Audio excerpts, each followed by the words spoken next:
I never imagined my own children would abandon me in a nursing home on Christmas Eve, claiming it was for my own good. It hurt more than any physical pain I have ever felt. Ironically, it was also in that moment of greatest despair that destiny decided to give me a gift.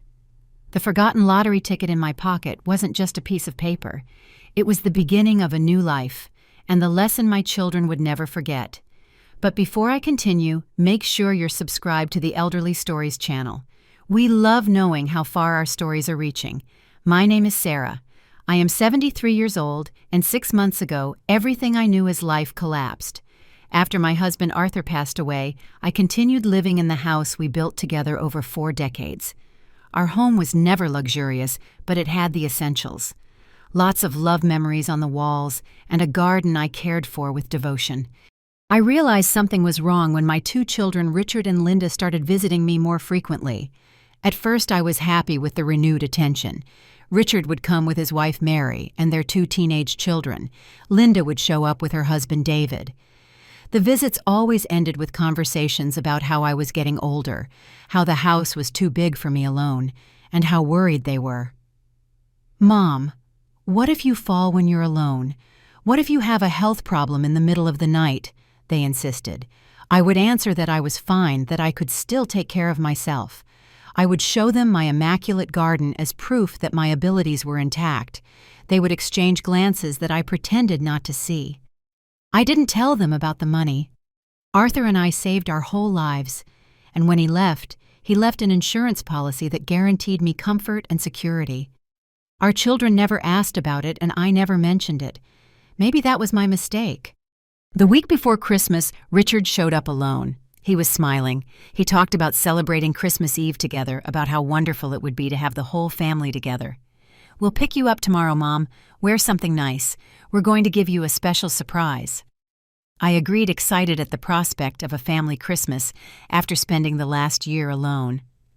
I packed a small bag with some clothes, my blood pressure medication, a photo of Arthur and me, and I put on my favorite shawl, the one my husband gave me on our last anniversary. When Richard arrived with Mary the next day, I noticed something was strange. They didn't bring the kids. The car had no Christmas decorations. Richard seemed nervous. He spoke quickly, avoiding my gaze. Still, I got in the car, confidently believing it was just anxiety about the surprise they had prepared. The drive was silent. I didn't recognize the route we were taking. We passed through downtown, then through neighborhoods I rarely visited.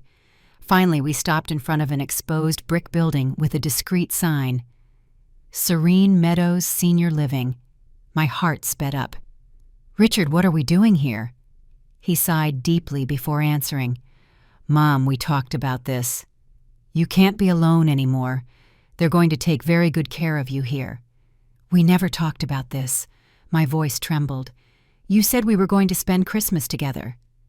"And we will," Mary interrupted with a smile that didn't reach her eyes. "We'll come visit you tomorrow on Christmas. We brought you some little gifts. You're going to like it here. There are activities people your age." I felt like I had been punched in the stomach. The betrayal was so complete, so cold, that I couldn't even cry. I just looked at the son I raised, the man who was once a boy, who ran into my arms when he scraped his knee, and I didn't recognize him. "Please don't do this to me," I whispered. "I can take care of myself. I have my house." Richard looked at his watch. "It's all arranged, Mom. The house is fine. We need it. Linda and I agreed the best thing is to sell it. The money will help pay for this place." That's when I understood everything. It wasn't about my well-being. It was about the house, about the money. "You can't sell my house. It's in my name." Mary exchanged a quick glance with Richard before saying in a soft voice, "Actually, you signed the papers 3 weeks ago, remember? When we brought those documents about your health insurance." I vaguely remembered signing some papers Richard brought, saying it was just bureaucracy for the health plan Arthur had left. I trusted my children. I never thought I would need to read the fine print on documents they brought me. "You tricked me," I murmured, feeling a pain that went beyond the physical. My own children. "It's for your own good, Mom," Richard insisted, already opening the car door. "Come on, let me help you with your bag." I got out of the car as if in a trance. The cold December wind cut my face, but I only felt a distant tingling. Inside my chest, a void was expanding, consuming everything. Richard took my small suitcase from the trunk, while Mary held my arm as if afraid I might run. At the reception, a middle-aged woman smiled professionally. "Welcome to Serene Meadows, Mrs. Sarah. We were expecting you."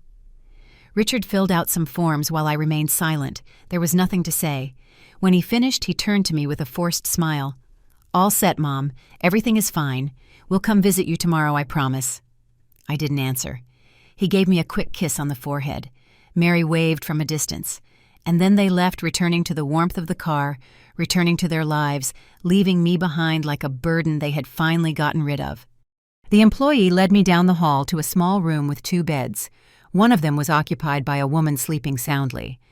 "This is your bed, Mrs. Sarah. Dinner is served at 6. If you need anything, just press that button." When she left, I sat on the edge of the hard bed, still clutching my purse to my chest like a shield. Through the window, I could see snowflakes beginning to fall. It was Christmas Eve, and I was alone, betrayed, abandoned. That's when I remembered the lottery ticket in the pocket of my shawl. The week before, when I went to the market to buy ingredients to make Christmas tamales that no one would come to eat, the cashier convinced me to buy a ticket for the special national lottery drawing. "You look like a lucky person," he said with a smile. Now, with trembling fingers, I pulled the wrinkled ticket from my pocket. It was just a piece of paper, but it represented the last decision I had made freely before my children took control of my life. I put it back in my pocket, deciding to check it later when the drawing happened.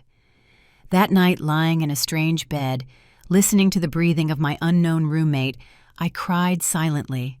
Not for the house, not for the money, but for the betrayal, for the ease with which my children erased decades of love and sacrifice.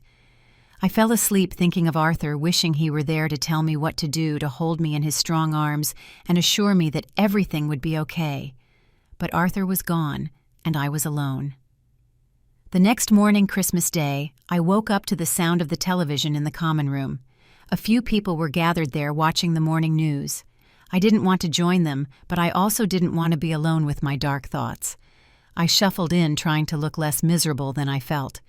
An older man offered me a spot next to him on the couch. "First Christmas morning here, isn't it? I can see it on your face," he said kindly. "It gets better. Or at least we get used to it." I nodded, not trusting my voice. On the television, the host was talking about Christmas celebrations around the country, showing images of happy families, decorated trees, presents being opened. Each image was like a knife in my heart. And then something changed in the programming. "And now let's get to the results of last night's special national lottery drawing," the host announced cheerfully. Almost instinctively, I put my hand in the pocket of my shawl, feeling the ticket there. I had no real hope, but at least it distracted me for a moment. I took out the ticket and smoothed it while the numbers began to be announced on the screen. The first number, 07. I looked at my ticket. It was the first number I had marked. Coincidence. Second number, 15. It was also on my ticket. Third, 23. Fourth, 32. Fifth, 41. Sixth, 56. My breath caught in my throat. I looked at the ticket again, then at the screen, then at the ticket again. It wasn't possible. It just wasn't possible. "The winning ticket was sold in the city," the host continued. "The prize amount is $5 million.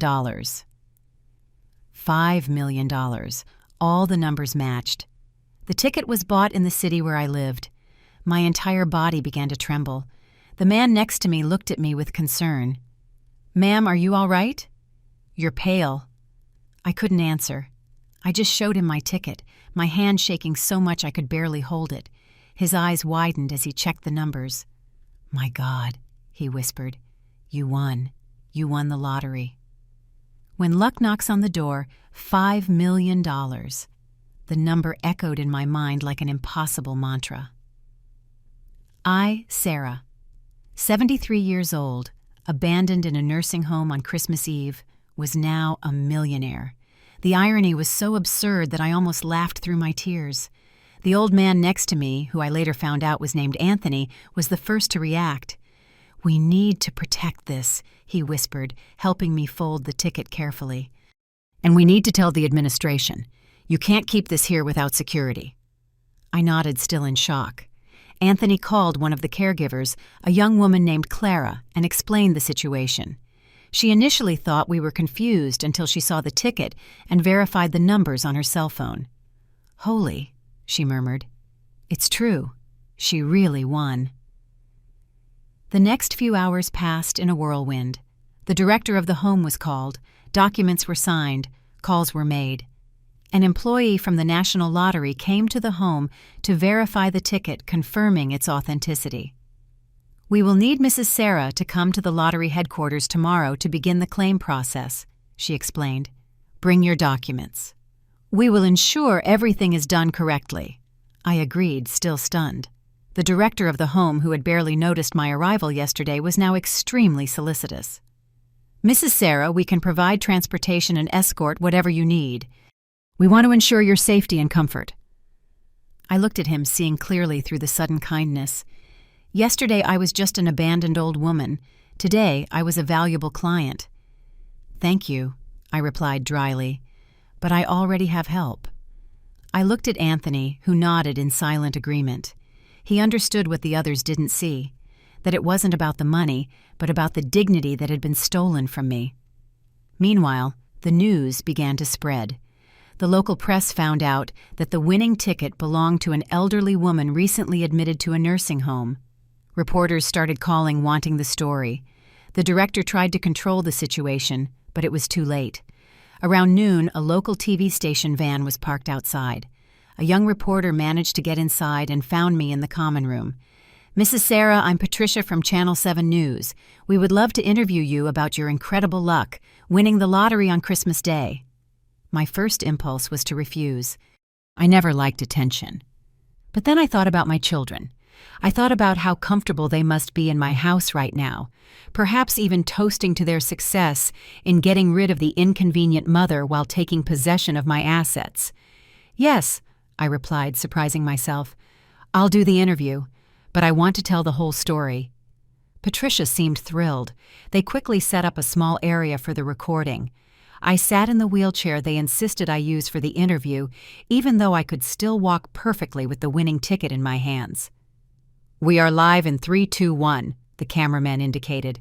"We are here at Serene Meadows Senior Living with Mrs. Sarah Mendez, the grand winner of the special National Lottery drawing," Patricia began enthusiastically.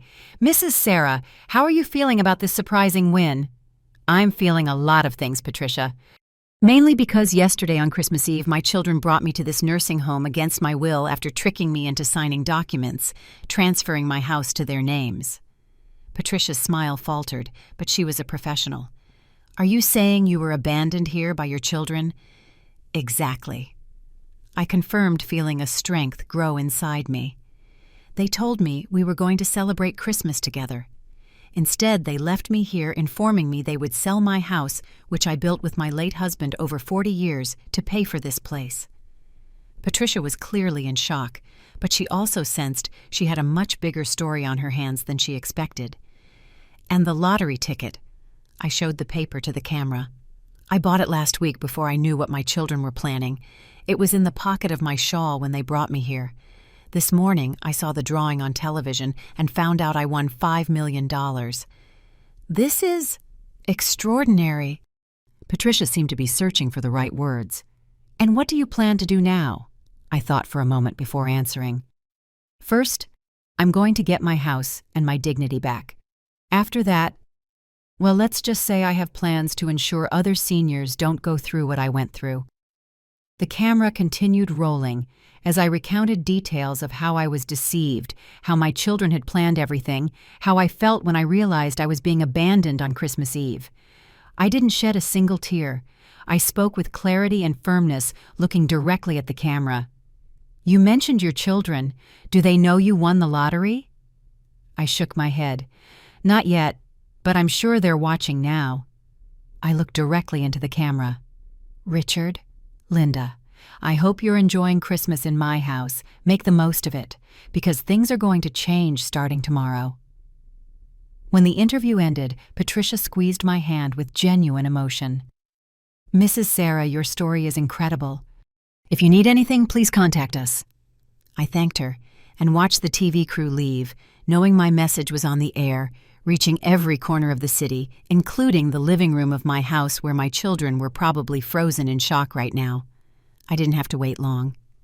Less than an hour after the broadcast, my cell phone, which Richard hadn't taken from me probably so he could call and check if I was adjusting well, began to ring. His name flashed on the screen. I let it ring until it went to voicemail. Then he called again and again. Next, it was Linda's turn. Messages started pouring in. "Mom, we need to talk. Please answer. It's not what you're thinking. We're on our way there now." I turned off the cell phone and put it in my purse. They didn't deserve my attention right now, not after what they did. Anthony approached, sitting beside me. "I think you caused quite a stir," he said with a small smile. "They deserve much more than a stir," I replied, feeling lighter than I had in a long time. "They deserve to understand what it's like to be betrayed by someone you love." Around 4 p.m, Richard and Linda arrived at the nursing home. I was in the common room playing cards with Anthony and 2 other residents when they burst through the door, followed by the director who was trying to calm them down. "Mom!" Richard exclaimed, his face red with agitation. "What did you do? Why did you give that interview? Why didn't you answer my calls?" I looked at him calmly, placing my cards on the table. "Good afternoon, Richard. Merry Christmas. What a surprise you came to visit me. I thought you'd be busy at my house." "Mom?" Linda intervened, her tone conciliatory, the one she always used when she wanted to manipulate me. "You misunderstood everything. We never wanted to hurt you. We just wanted what was best for you." "What was best for me?" I repeated, feeling the cold anger I had kept under control finally start to escape. "Tricking me into signing documents, bringing me to a nursing home against my will, taking my house. That was what was best for me." "You need care," Richard insisted. "You can't be alone anymore." "That's a lie, and you know it," I replied. "I am perfectly capable of taking care of myself. You wanted the house. You wanted to get rid of the inconvenience I had become. Well, congratulations. You succeeded. You just didn't expect me to win the lottery, did you?" The silence that followed was deafening. The other residents watched the scene with poorly disguised interest. Anthony remained by my side, a silent presence of support. "Mom," Linda finally spoke, her voice almost a whisper. "Let's go home. Let's sort this out as a family." "Which home, Linda?" I asked. "The one you stole from me." "We didn't steal anything," Richard protested. "You signed the papers." "Papers, you told me, were for health insurance," I retorted. "That has a name, Richard. It's called fraud." "Mom, please." Linda approached, trying to take my hand. I pulled back. "Please. You won the lottery. It's a Christmas miracle. Let's celebrate it together, as a family." I looked at her, at the face that looked so much like mine, at the eyes she inherited from her father, and I felt only sadness. "Family. You stopped being my family the moment you abandoned me in this place." "We didn't abandon you," Richard insisted, his voice rising. "We came to visit you today, didn't we?"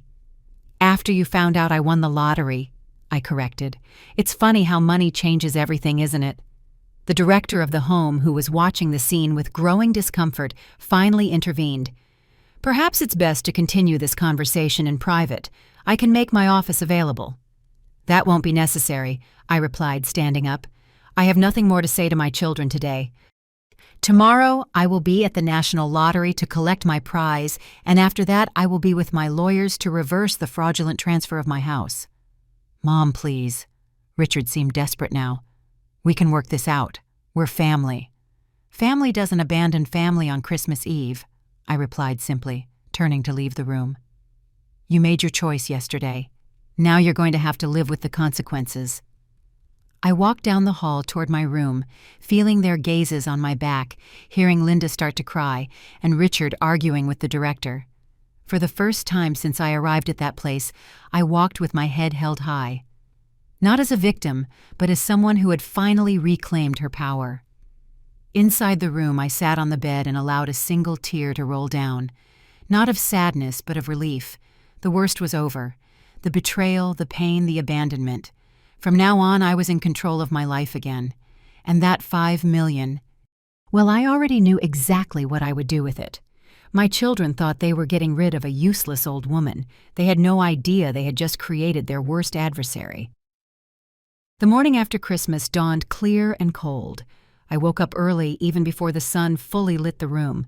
I hadn't been able to sleep much with so many thoughts and plans occupying my mind.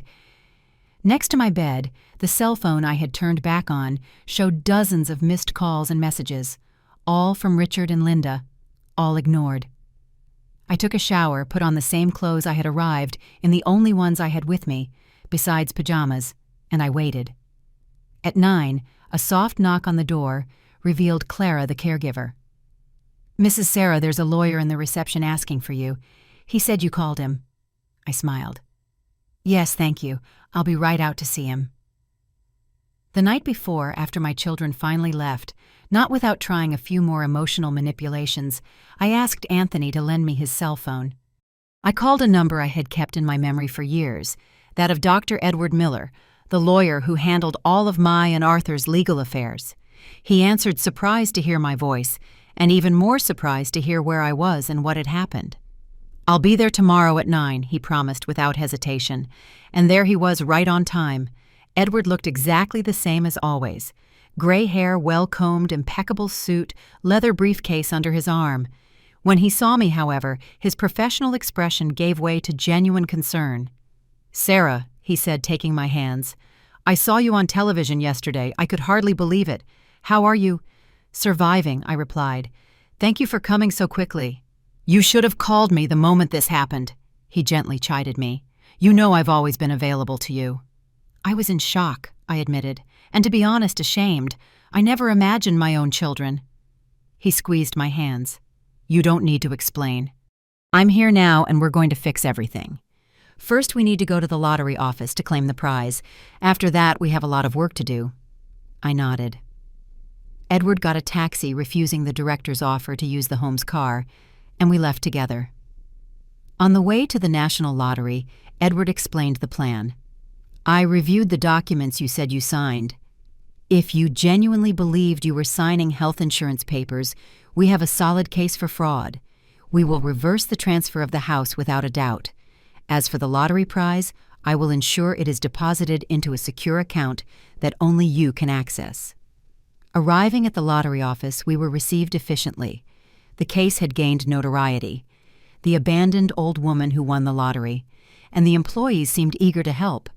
I signed the necessary documents, presented my identification, and within a few hours I was officially $5 million richer. "The money will be available in your account within 48 hours, the president explained with a wide smile. "Congratulations, Mrs. Sarah. A happy ending to a sad story." "It's not the end yet," I replied, exchanging a look with Edward. "It's just the beginning." As we left the agency, we found reporters waiting. The news had spread even further. Flashes went off, questions were shouted. Edward, being the excellent lawyer he was, took control. "Mrs. Sarah Mendez appreciates the interest, but she will not be making any further statements at this time. We are focused on correcting the injustices committed against her and ensuring her future well-being. Thank you." He quickly guided me to a car he had called, and we left. Not for the nursing home, but for a hotel in the city center. "You are not going back there," he declared firmly. "From today on, you will stay in a safe place until we resolve the situation with your house." At the hotel, while Edward checked me in, I saw the news on the lobby television. My face was there alongside sensational headlines. "Abandoned grandmother wins lottery. Instant karma. And ungrateful children destiny's revenge." It made me uncomfortable. I didn't want to make a spectacle a story of revenge. I just wanted justice and my dignity back. In the hotel room, Edward opened his briefcase and got to work. Calls were made, documents drafted, strategies outlined. Around noon, he received a call which he answered with a serious expression. "It's your children," he said, covering the phone. "They want to talk to you. They are at the office with my partner trying to clarify the situation." I took a deep breath. "Put it on speaker." Richard's voice was anxious, tense. "Mom, we're here with Dr. William. We need to talk. This whole thing is a big misunderstanding." "Misunderstanding," I repeated. "Is that what you call tricking your mother into stealing her house and abandoning her in a nursing home on Christmas Eve?" "We didn't want to hurt you," Linda chimed in, her voice thick. "We were worried. You were alone in that big house. What if you needed help in the middle of the night?" "Lies," I replied, keeping my voice steady despite the pain. "If you were worried, you would have spoken to me honestly. You would have offered me options, but you deceived me, forced me to sign papers without knowing what they were, and abandoned me without warning. Mom, please." Linda's voice was tearful now. "Let's talk in person. We can solve this as a family." "As a family," I repeated. "Family doesn't do what you did. Now, if you want to talk, it will be through our lawyers." "Is it about the money?" Richard asked, his voice betraying irritation. "You won the lottery, and now you think you don't need us anymore." The question shocked me with its hypocrisy. "No, Richard. Oh, it's about the betrayal. The money just gave me the means to fight against the injustice you committed." Edward intervened. "Sir, ma'am, I suggest you hire a lawyer. We will be filing an action to annul the transfer of the property due to fraud, as well as seeking compensation for moral damages. If you want to avoid a long and potentially embarrassing process, we are open to a settlement." "A settlement?" Richard sounded indignant. "She's our mother. We're not negotiating with strangers." "You treated me like a stranger when you abandoned me," I replied. "Now you will treat me as a legal adversary." Edward ended the call after informing them that all future contact should be through him. When I hung up, I realized I was shaking. "Are you okay?" he asked gently. I nodded. "I'm just tired of being treated as if I'm incapable of making my own decisions, as if getting older means losing the right to your own life." In the following hours, Edward continued to work while I rested. The hotel was comfortable, much more so than the nursing home, but it wasn't my home. I thought constantly about my garden, my things, the space Arthur and I had built with so much love. At the end of the afternoon, I received an unexpected visit. Anthony, my new friend from the home, came to see me, bringing the small suitcase I had left behind. "How did you find me?" I asked, surprised and touched by the gesture. "I have my ways," he replied with an enigmatic smile. "And when you live as long as I have, you learn to recognize good people. I wanted to make sure you were okay." I invited him to sit and offered him tea, which I ordered from room service. We talked about our lives and our families. I found out that Anthony had been a university history professor and was at the home by his own choice after losing his wife to cancer. "I didn't want to be a burden to my daughters," he explained. "They live far away. They have their lives. But they visit me regularly. They call me every day. The difference is, it was my choice." I nodded, understanding completely. Choice makes all the difference. When Anthony left, I promised to visit him at the home as soon as I could. He was a reminder that there was kindness in the world, even in the most unlikely places. The next morning, Edward arrived with news. "We got an injunction preventing the sale of the house until the case is judged. We also requested an expert analysis of the documents you signed to prove the fraud." "And how long will that take?" "Months. But with the high-profile nature of the case and the clear evidence, we should be able to speed up the process. In the meantime," he hesitated briefly, "I received an offer from your children. They want to make a deal." I raised my eyebrows. "What kind of deal?" "They will return the house voluntarily with a formal apology if you drop the charges and keep the matter out of the media." Apparently, Richard was suspended from his job and Linda is suffering from social pressure. A part of me felt satisfaction hearing they were facing consequences, but another part, the mother that still existed in me, felt a pang of sadness. "And what do you think?" I asked. Edward considered it carefully. "Legally, it's a good offer. You get your house back quickly without a grueling process, but the decision is yours. You were deeply hurt." I reflected for a moment. "I will accept the deal, but with one additional condition. I want them to do volunteer work at a senior nursing home for 1 full year. I want them to see what abandonment is like, what it's like to be treated as disposable when you get old." Edward smiled. "I will include that in the terms. It's fair." 3 days later, we signed the agreement. Richard and Linda were not present, only their lawyers. The house officially returned to my name, and they committed to the volunteer work. The lottery prize had been deposited in my account, and I was ready to start over. When I finally returned home a week after being taken away, everything seemed different. The same walls, the same furniture, but something had changed. Maybe it was me. I was no longer just Arthur's widow, the mother of Richard and Linda. I was Sarah, a woman who had faced betrayal and come out stronger. On the first night back home, I sat on the patio with a cup of tea, looking at my garden, which was beginning to show signs of neglect. I'll take care of it tomorrow, I thought. Tomorrow I'll start rebuilding not just the garden, but my life. The phone rang. It was Linda. I hesitated, but answered. "Mom?" Her voice sounded small, almost childlike. "I just wanted to know if you're okay." "I'm fine, Linda," I replied without hostility, but without warmth. "Better now that I'm home." "Can we visit you someday?" she asked hesitantly. I took a deep breath. "Maybe, someday, but not now. I need time." "I understand," she said, and for the first time she sounded sincere. "I'm so sorry, Mom. I'm truly sorry." "I know," I replied. And it was true. I knew they were sorry. Now. "Do your volunteer work. Learn. Then we'll talk." When I hung up, I realized I no longer felt anger, just a deep determination to live my remaining days on my own terms. And that $5 million. Well, I already had plans for it. Plans that would make Arthur proud. Plans that would ensure other seniors never went through what I went through.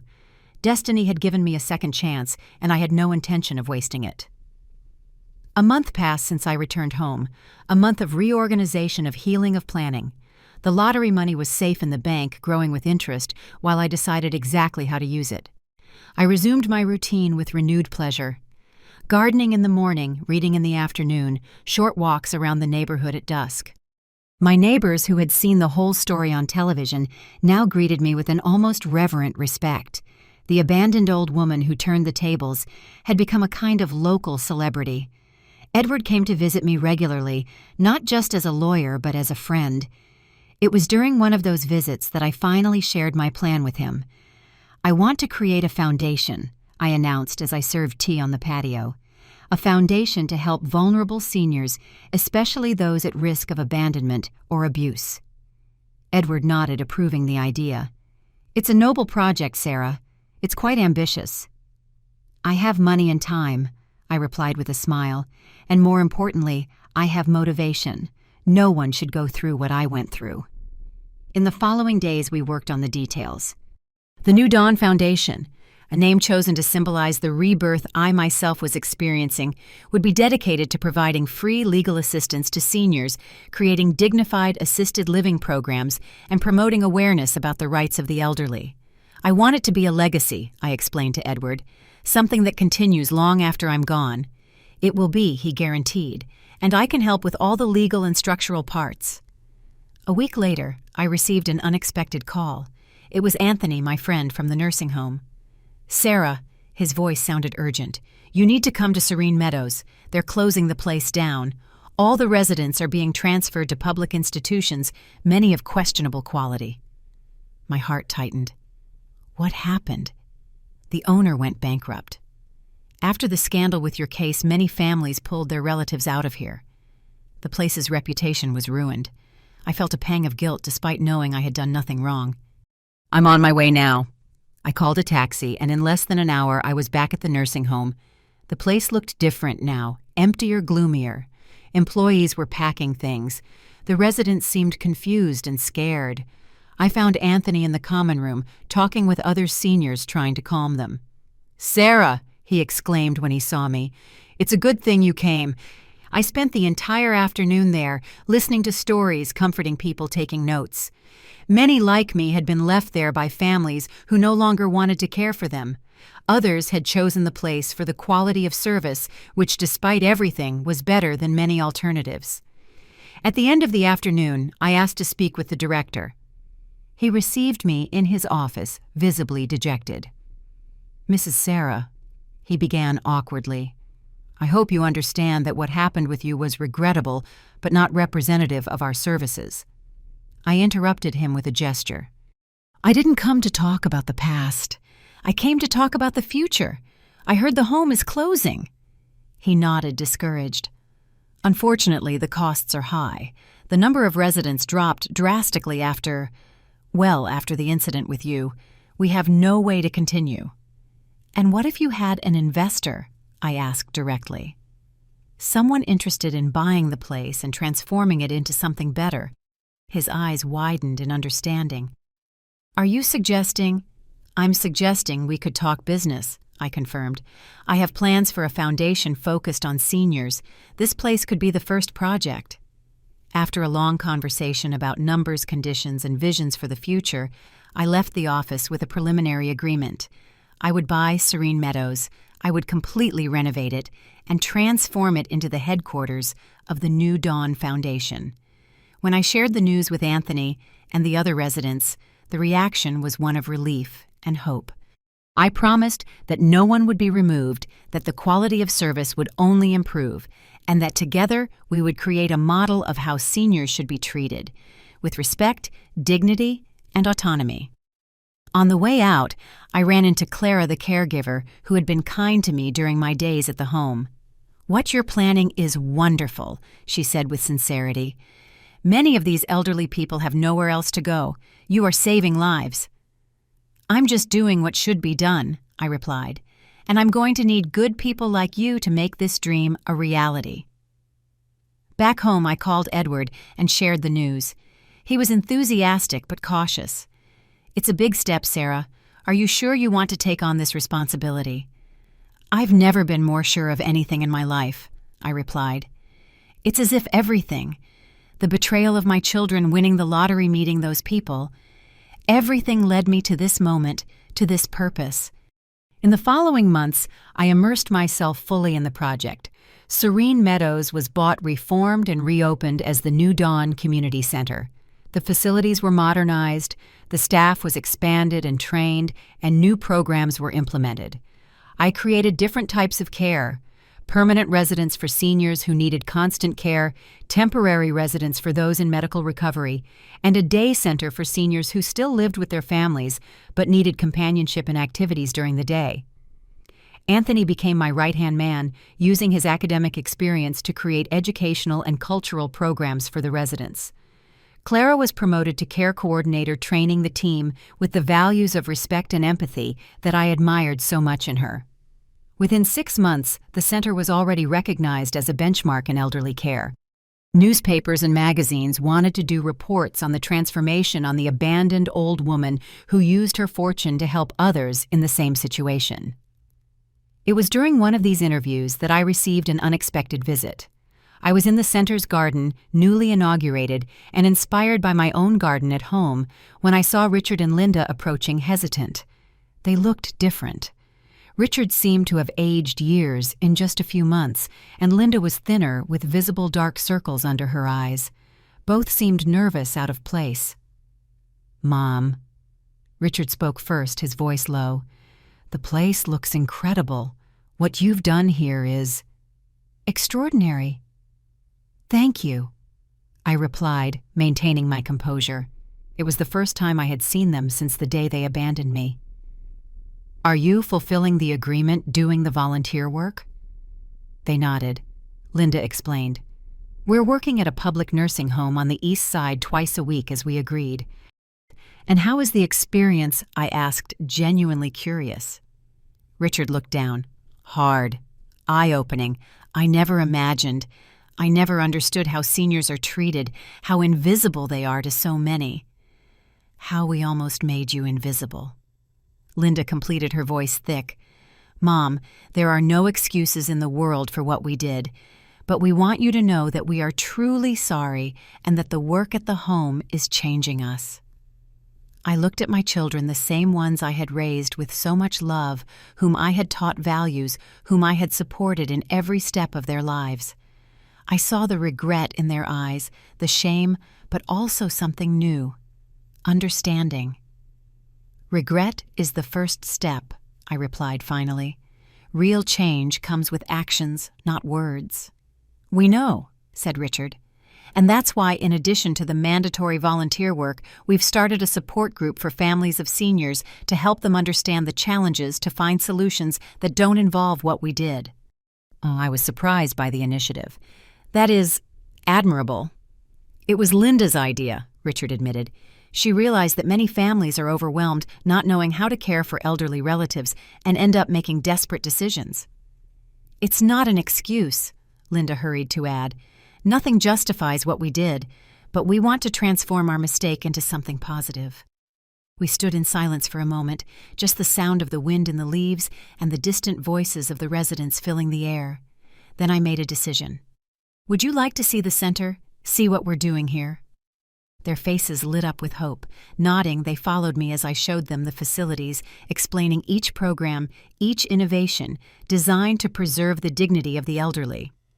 At the end of the tour, I stopped in the main hall where several residents were participating in a painting class. Among them was Anthony, who observed us discreetly. This is my new family, I explained to Richard and Linda.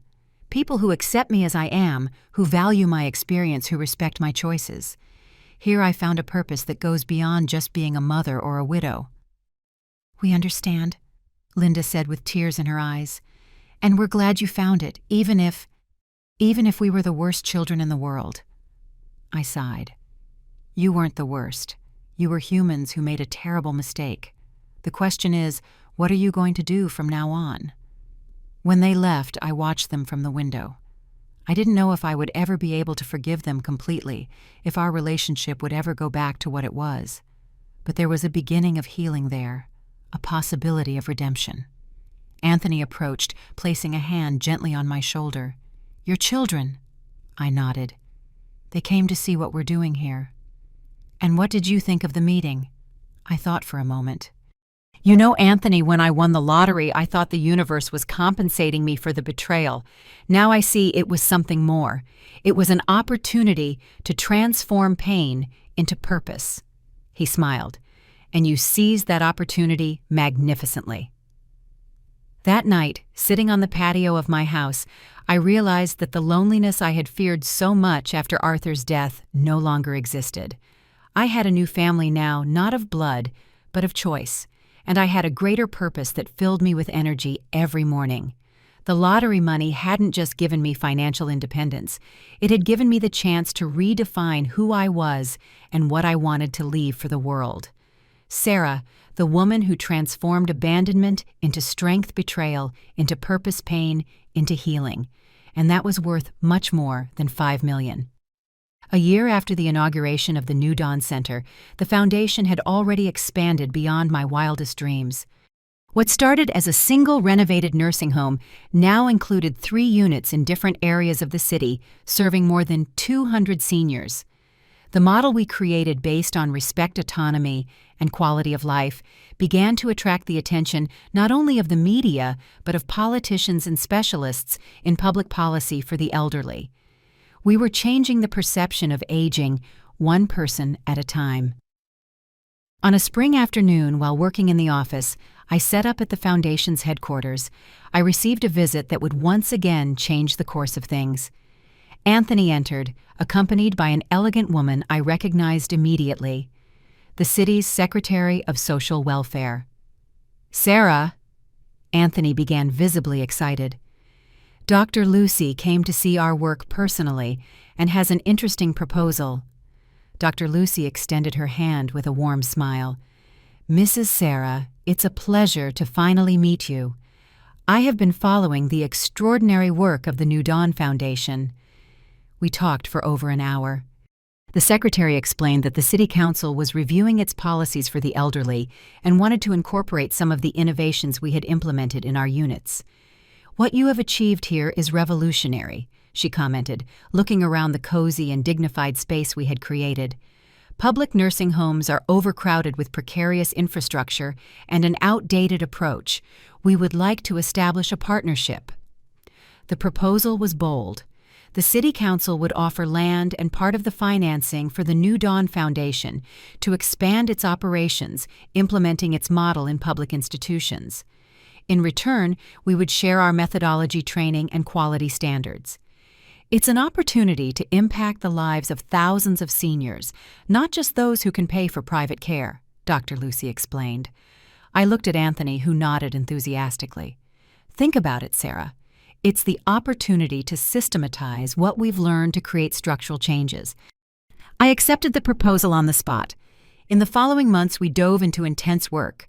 We created manuals, training programs, and evaluation systems. We visited public nursing homes, identified problems, and proposed solutions. The work was exhaustive but deeply gratifying. Each transformed institution meant dozens of seniors regaining their dignity and quality of life. During one of these visits to a particularly problematic public home, I had a surprise. Among the volunteers helping with the transition to the new model, I recognized a familiar face. Linda. She didn't see me immediately, busy helping an elderly woman move with a walker. I watched from a distance, the gentleness with which she held the woman's arm, the patience with which she adjusted her pace to the small, unsteady steps. When our eyes finally met, I saw the moment of recognition in her eyes, followed by nervousness. I approached slowly. "I didn't know you worked here," I commented. "I started as a volunteer fulfilling the agreement," she explained, unable to look me directly in the eyes. "But afterward, I kept coming. I ended up being hired part-time as an occupational therapy assistant." "And your previous job?" I asked, surprised. Linda was an accountant at a multinational corporation with a considerable salary. "I quit," she admitted. "After everything that happened after what we did, I realized I was living an empty life, working just for money, for status. Here, I feel like I'm doing something that matters." I looked at my daughter with new eyes. The well-dressed, always impeccable woman who had helped abandon me was now wearing a simple uniform, her hair tied back in a practical ponytail, her nails short and unpolished. But her eyes had a light I hadn't seen in years. "I'm proud of you," I said, finally, surprising both of us with my words. Linda blinked rapidly, holding back tears. "Thank you, Mom. That means a lot." That same week, during a meeting with the Foundation's team, I suggested the creation of a new program, a training course for caregivers of the elderly offered free of charge to low-income individuals. Many families abandon their elders because they don't know how to care for them, I explained. They don't have the knowledge, resources, or emotional structure. If we can equip them with practical tools, we would be preventing the problem instead of just treating it, Anthony completed. Brilliant, Sarah. The program started modestly, with 20 students in a makeshift room at the center. I invited health professionals, social workers, and psychologists to teach classes on various topics, from basic first aid techniques to stress management for caregivers. To my surprise, one of the first people to offer to teach was Richard. He appeared in my office on a rainy afternoon looking nervous but determined. "I heard about the training program," he said after the initial formalities. "I'd like to contribute. I'm a physical therapist. I can teach mobilization techniques, fall prevention, adapted exercises." I hesitated. Our relationship was still strained, marked by sporadic encounters and superficial conversations. "Why, Richard? Why do you want to get involved in this?" He sighed deeply. "Because for all the time I worked in rehabilitation, I never really cared about my elderly patients. They were just cases numbers. After what we did to you after the volunteer work, I started to see the people behind the age, and I want to do better." I studied my son's face, the firstborn, who was once the pride of the family. I saw sincerity, I saw regret, but above all, I saw the same determination I myself felt. "All right," I finally agreed. "You can teach in the program, but I'm going to be watching closely." In the following weeks, I watched Richard working with the students in the course. I saw how he patiently explained each technique, how he demonstrated the exercises with respect and care, how he answered questions with genuine attention. In one of those classes, I was especially moved to see him teaching a group of women how to transfer an elderly person from the bed to the wheelchair. "The most important thing," he explained, "is to remember that we are not moving an object but a person, someone with a history, with feelings, with dignity. Tell them what you are doing, ask for permission, respect their pace." After the class, I approached him. "You're a good teacher." He smiled, surprised by the compliment. "I learned from the best. You always taught us to respect others." Apparently, the lesson didn't stick the first time. I commented, unable to hold back a sting of bitterness. Richard looked down, accepting the criticism. "We deserve that and much more, but we're trying, Mom. We're really trying to do better." And that night I reflected on the incredible journey my life had taken, from the deep pain of abandonment to the joy of creating something meaningful, from isolation to building a new community, from the betrayal of my children to the possibility of redemption that was now emerging. I realized that the lottery money had just been a catalyst. The real change came from the choices we made every day. Me, Anthony, Richard, Linda, and all the people touched by the Foundation's work. The next day, I organized a dinner at my house. For the first time in almost 2 years, I invited my children to come together. I prepared the food myself. The lasagna that was a family tradition, the salad that Arthur loved so much, the flan I made for the children's birthdays. When they arrived separately, but at almost the same time, I felt a strange mix of emotions. Resentment still present, but also a new hope. Not for what we had been, but for what we could become. The dinner began tense with superficial conversations about the weather and general news. Gradually, however, the conversation deepened. We talked about the Foundation, about the ongoing projects, about plans for the future. "I've been thinking a lot," I finally said, looking at my 2 children, "about forgiveness." They immediately became attentive, almost holding their breath. "What you did was unforgivable." I continued, feeling the weight of each word. "You betrayed my trust in the worst way possible. You tried to erase me from your existence." Richard lowered his head. Linda bit her lip, holding back tears. "But I see the work you are doing. I see genuine change. And I realized something important. Holding a grudge doesn't help me. It doesn't serve the greater purpose I've found." I took a deep breath before continuing. "I can't promise that our relationship will ever be what it was. Some breaks can't be completely repaired, but I am willing to build something new, something different, based on who we are now, not on who we were before." The silence that followed was deep, charged with emotion. It was Linda who broke it, her voice thick. "Thank you, Mom. We don't deserve this chance, but I promise we won't waste it." Richard nodded, unable to speak, tears streaming freely down his face. That dinner marked a new chapter in our family history. It wasn't complete forgiveness, nor forgetting the past, but it was a beginning, a seed of reconciliation planted in still difficult soil, but with the potential to grow. In the following weeks, the New Dawn Foundation continued to expand. The caregiver training program became a huge success, with waiting lists for new classes. We began documenting our methodology in a manual that would be published and distributed for free to institutions across the country. On a sunny morning, I received a call I never expected. It was from a national television producer, Mrs. "Sarah," the cheerful voice on the other end of the line began, "we are preparing a special on initiatives that are transforming the reality of seniors in this country, and the New Dawn Foundation is the main highlight. We would like to do a series of interviews with you and your team." I hesitated. I never sought fame or recognition.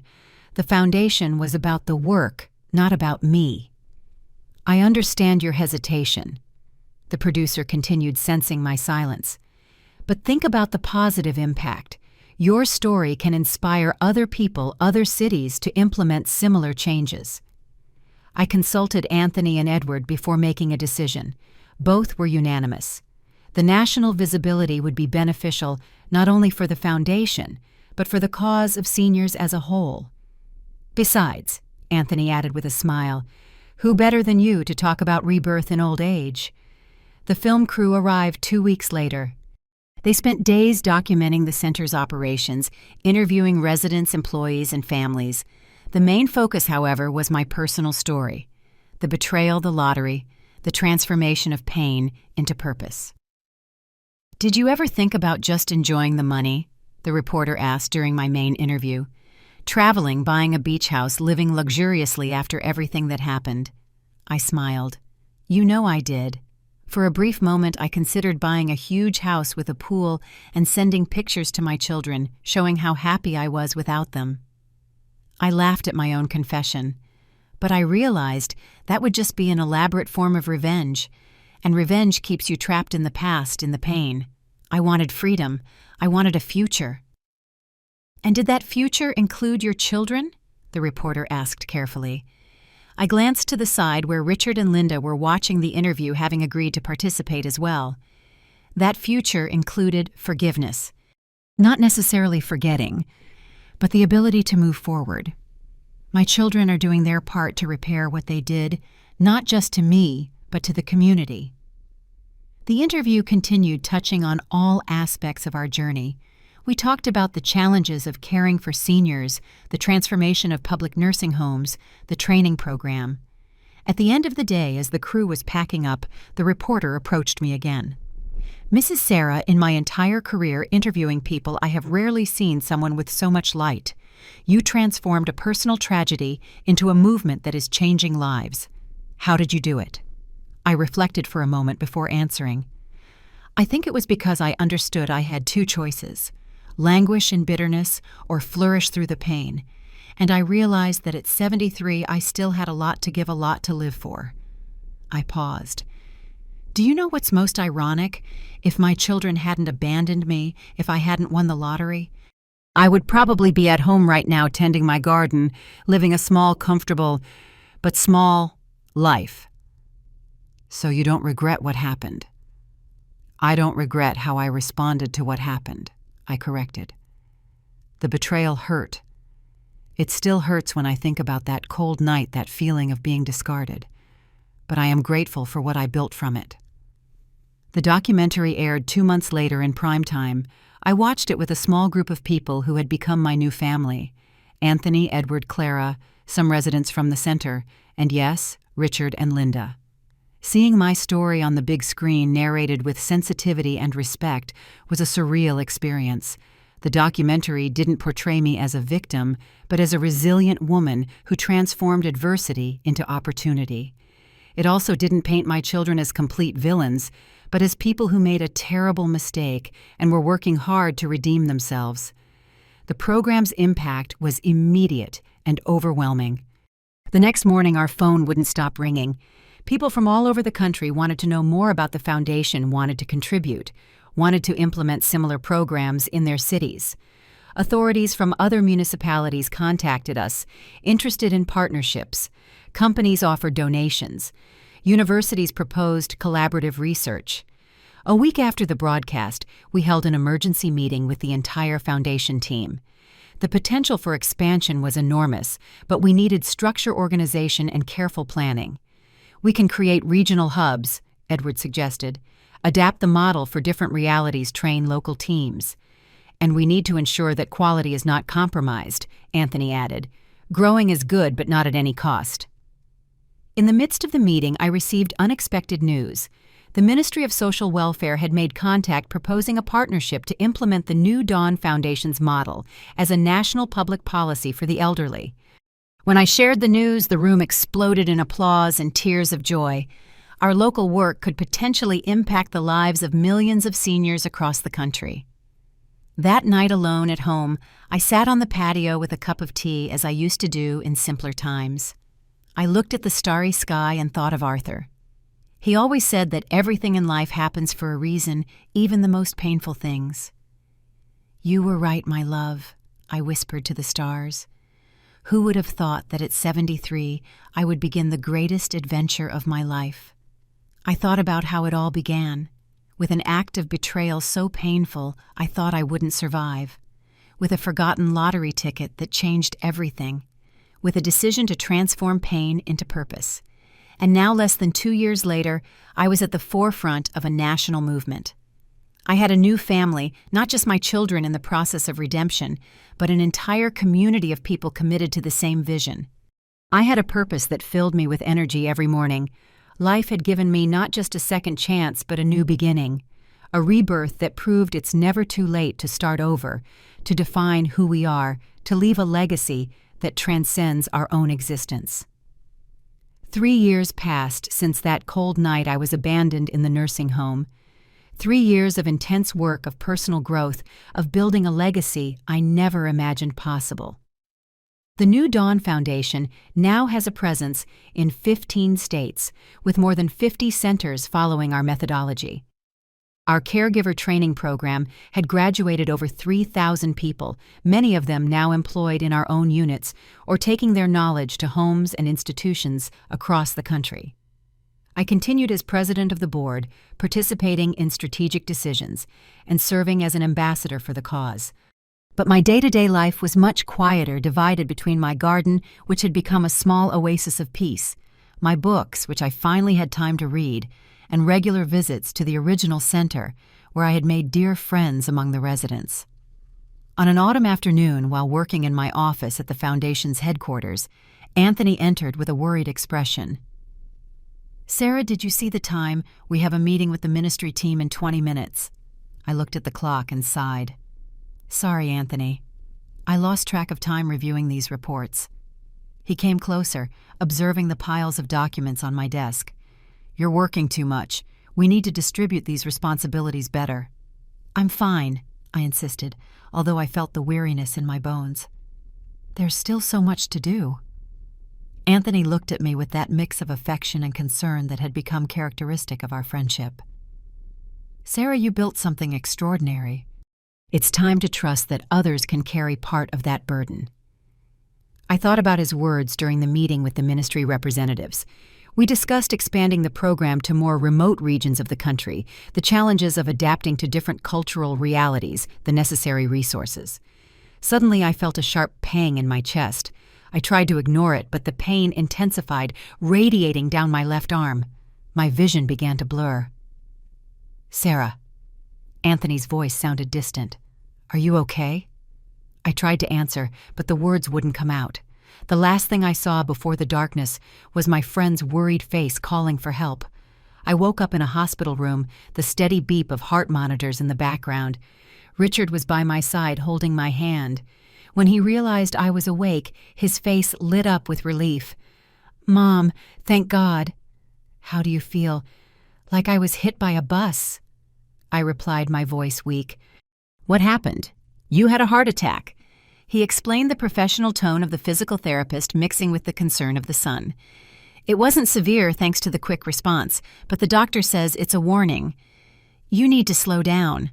I closed my eyes, absorbing the information. A heart attack. At 76, after everything I had overcome, it would be ironic to succumb to overwork. In the following days, I received a parade of visitors in the hospital. Linda, who practically moved into the room, sleeping in the uncomfortable chair next to my bed. Anthony, who brought daily updates on the foundation, ensuring everything was under control. Edward, who adjusted his schedule to spend at least an hour a day with me. And a procession of employees, residents, and collaborators from the foundation. The doctor, a middle-aged cardiologist with kind eyes, was direct when we discussed my discharge. "Mrs. Sarah, your heart is fine considering the episode, but I need to be frank. If you continue at the same pace, I cannot guarantee you'll be so lucky next time." I nodded, recognizing the truth in his words. "What do you recommend, doctor?" "Drastically reduce your workload, delegate responsibilities, watch your diet, get moderate exercise, and most importantly, reduce stress." When I returned home a week later, I found Richard, Linda, Anthony, and Edward waiting for me. On the living room table, a pile of folders, documents, and a laptop. "What is all this?" I asked, sitting on the sofa carefully. "A succession plan," Edward replied. "We've been working on it while you were hospitalized." "Succession?" I repeated, confused. "I'm not dying." "No, thank God," said Linda. "And we want to keep it that way. You built something incredible, Mom, but it's time to share the load." They explained the plan to me in detail. The foundation would be reorganized into departments, each with a responsible director. Anthony would take over as general director, with Richard coordinating the health and wellness area, and Linda the administrative area. "You remain as president of the board," Edward explained. "The vision and values remain yours, but the day-to-day operations pass to the team." I looked at those people, my children who had come a long way on their path to redemption, my friend who had become a pillar of support, my lawyer who had become a partner in dreams. I felt a wave of gratitude and, yes, pride. "It seems you've already decided everything," I commented, trying to sound indignant but failing miserably. "Only because we know you too well," Anthony replied with a smile. "We knew you would resist the idea of slowing down." He was right, of course. Part of me wanted to protest, to insist I was perfectly capable of continuing in command. But another part, the wiser part, perhaps recognized it was time for a transition. "And what am I going to do with all this free time?" I asked, half joking, half serious. "Live," Richard replied simply. "Enjoy the garden you love so much, read the books that have been piled on your nightstand for years, maybe even travel a little. And continue to be our inspiration and counselor," Anthony added. "The foundation will always be your legacy, Sarah. We are just helping to carry it forward." In the following months, I gradually adapted to the new routine. At first it was strange not to have to run to meetings, not to have the phone ringing constantly, not to have piles of reports to review. I discovered the pleasure of tending my garden of cooking without rushing of reading an entire book in one afternoon. I started taking daily walks around the neighborhood, joining a Tai Chi group in the park, participating in a book club at the local library. I still visited the foundation regularly, of course. I participated in board meetings, gave occasional talks, received groups of visitors interested in our story. But now it was different. I was a mentor, a counselor, an inspiration, no longer the person responsible for every decision. On one of those visits, I watched Anthony leading a meeting with the expansion team. He had assumed the role of general director, naturally combining his academic experience with surprising administrative skill. Richard coordinated the health team with the professionalism and empathy he always showed in his work as a physical therapist. He had developed innovative programs of adapted physical activity for seniors that were being implemented in all units. Linda, once obsessed with status and appearances, now immersed herself in the foundation's administration with the same precision she applied to accounting, but with a nobler purpose. Her transparent financial management program was being adopted as a model by other nonprofit organizations. Watching them work in harmony, I felt a wave of pride so intense it almost took my breath away. They had transformed their lives just as I had transformed mine. At home that night, I sat on the patio as usual. Autumn was at its peak, the golden leaves dancing in the wind. I thought about how my life had changed since that fateful Christmas night. The trauma of abandonment would never completely disappear, just like the scar on my heart after the heart attack. But I had learned to live with those marks, to transform them into reminders of my own resilience. I thought of Arthur, who would have loved to see what we built. I thought of the residents of our centers, who now age with dignity and purpose. I thought of the families who were learning to better care for their elders, breaking the cycle of abandonment. The phone rang, interrupting my thoughts. It was Linda. "Mom, I just got the news. The New Dawn Foundation has been nominated for the National Human Rights Award in the category of Protection for the Elderly." "That's wonderful," I replied, genuinely happy. "Congratulations to all of you." "To all of us," she corrected. "This never would have happened without you. By the way, they want you to be the one to receive the award if we win." We talked for a few more minutes about the details of the ceremony that would take place in the city the following month. When I hung up, I realized I was smiling. Not for the recognition itself, but for what it represented. The validation that our cause was getting the attention it deserved. The awards ceremony was an elegant event at the National Palace. I was accompanied by Richard, Linda, and Anthony, all dressed formally for the occasion. When they announced that the New Dawn Foundation had won in its category, the round of applause was deafening. I walked up to the stage with slow but steady steps, leaning lightly on Richard's arm. The President of the Republic handed me the trophy, personally praising the revolutionary work of the foundation. In front of the microphone, I looked at the audience of authorities, journalists, and representatives of human rights organizations. I took a deep breath before speaking. 4 years ago on Christmas Eve, I was abandoned by my family in a nursing home against my will. The next morning, I discovered I had won $5 million in the lottery. A murmur went through the hall. Many knew my story through the documentary, but hearing it directly always had an impact. I could have used that money in many ways. I could have taken revenge. I could have lived in luxury. Instead, I chose to transform my pain into purpose. I founded New Dawn not only as a response to what I suffered, but as an affirmation that growing old does not mean losing value. I paused, searching for my children's faces in the audience. They looked at me with teary eyes. This award is not just for me or for our foundation. It is for every senior who has ever felt invisible, disposable a burden. It is for every family struggling to care for their older members without adequate support. It is for every professional who dedicates their life to ensuring dignified aging. I raised the trophy, and it is also a message. It is never too late to start over. It is never too late to transform pain into purpose. It is never too late to create a legacy that transcends our own existence. The applause that followed was accompanied by many tears in the audience and on the stage. When I returned to my seat, I was hugged by Richard and Linda, a family embrace that now had a different meaning.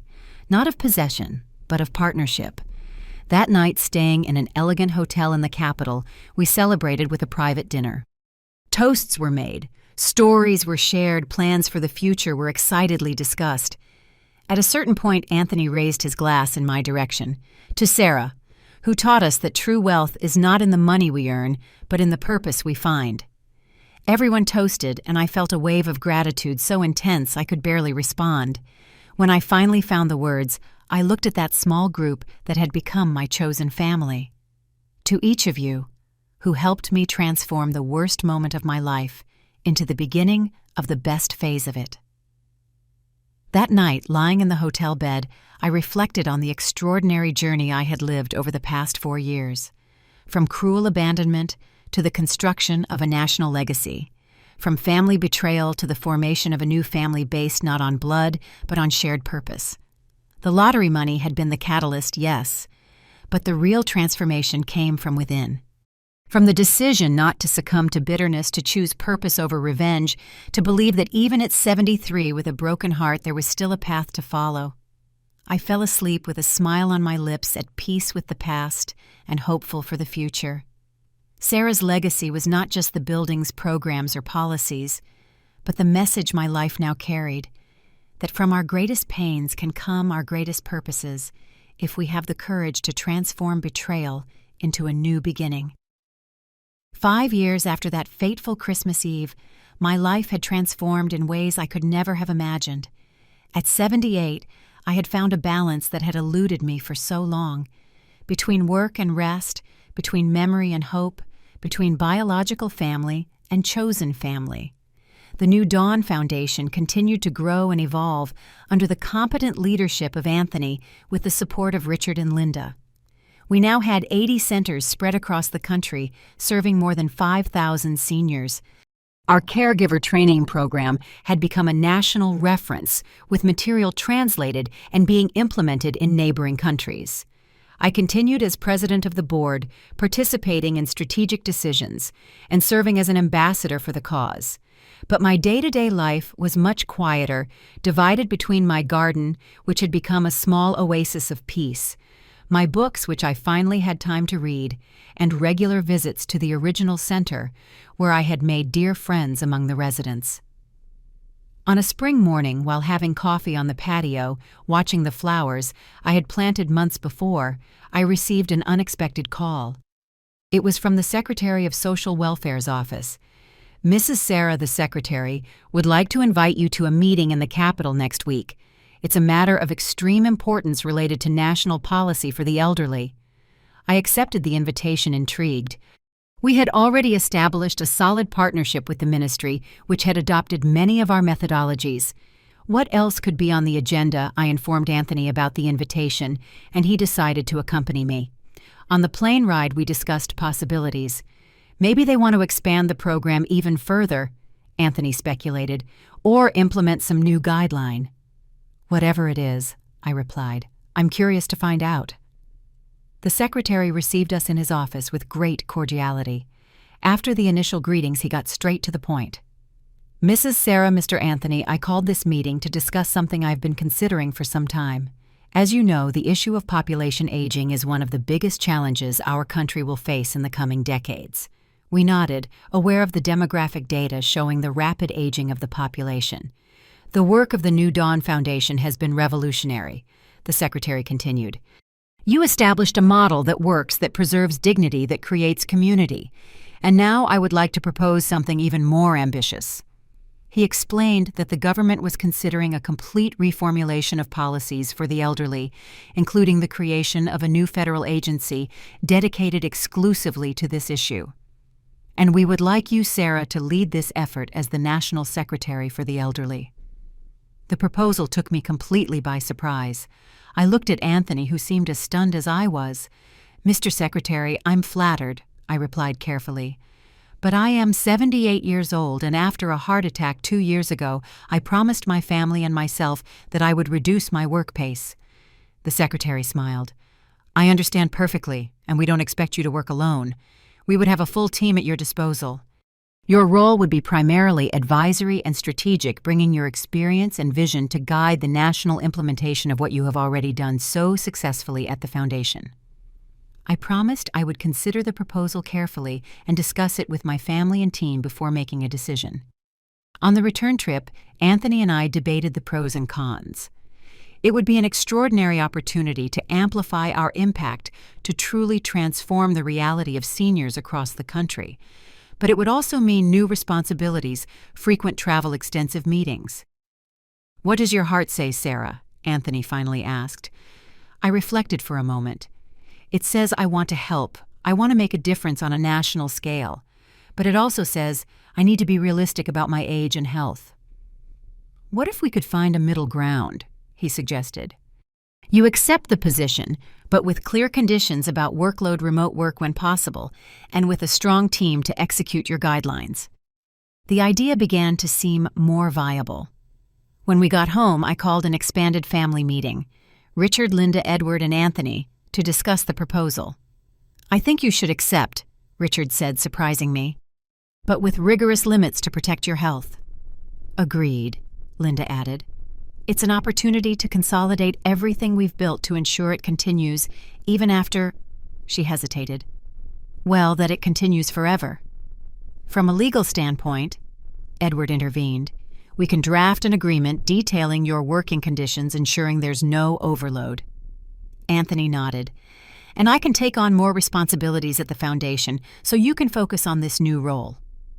I looked at that circle of people who cared about me, who respected my autonomy, but also worried about my well-being. I felt a wave of gratitude for having built this support network so different from the situation of abandonment I experienced years ago. I'll accept, I finally decided. But we will need to establish clear boundaries.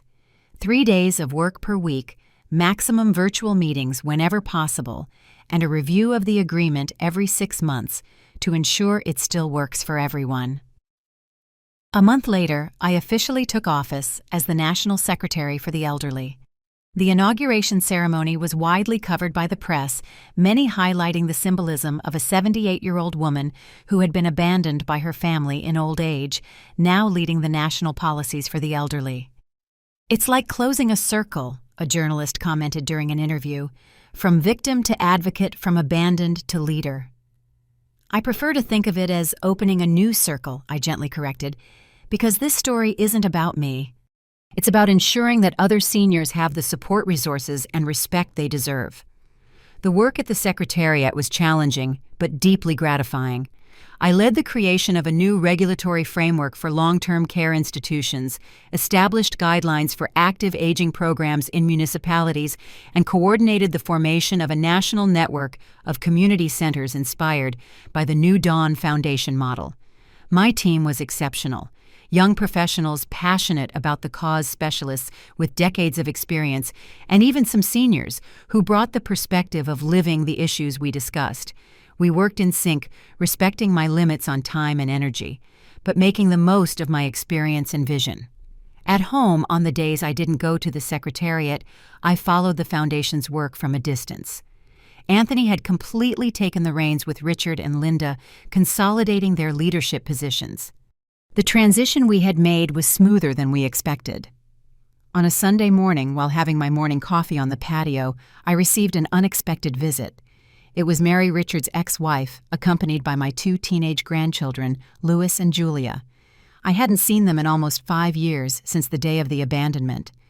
Richard and Mary had divorced shortly after that fateful Christmas.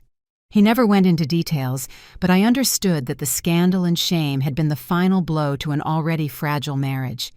The grandchildren, who at the time were 13 and 15, stayed with their mother, and contact with me had been lost in the midst of the turbulence. "Grandma Sarah," said Julia now, a young woman of 20, her voice hesitant. "Can we talk?" I invited them in, my heart racing with surprise. Mary looked uncomfortable but determined. "Sarah," she began, sitting rigidly on the sofa, "I know I have no right to be here after everything, but the kids insisted. They saw the documentary at college and, well, we were horrified." Louis interrupted now, a young man of 18. "We didn't know exactly what had happened that Christmas. We just knew you had gone to a nursing home and then you became famous." "Dad never talked much about it," Julia added, "and after they separated, we kind of lost touch with that side of the family." I looked at my grandchildren, so grown up, so different from the teenagers I knew. I felt a pang of sadness for the lost time, for the memories that could have been built. "And now we're in college," Louis continued. "I'm in my first year of med school, and my medical ethics professor showed us your documentary. When I saw your story, when I understood what had happened, I was devastated." "We've wanted to find you for months," Julia said, tears shining in her eyes. "But we didn't know if you would receive us, if you would forgive us for being part of that, even without knowing." I felt my heart open even more. These young people were not to blame. They were just children at the time, dragged along by the mistakes of adults. "You don't need forgiveness," I replied gently. "You had no choice in that situation, and I am very happy that you came to see me now."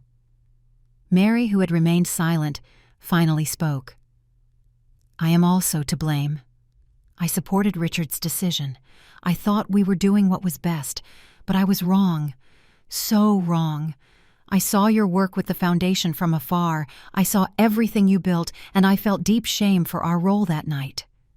Tears were now streaming freely down her face. It was the first time I had seen any sign of genuine remorse from her. "What happened happened," I replied, surprising myself with the ease with which the words came out. "The important thing is what we do from here on out." We spent the rest of the morning talking, catching up on our lives. Louis talked about his desire to specialize in geriatrics, inspired partly by my story.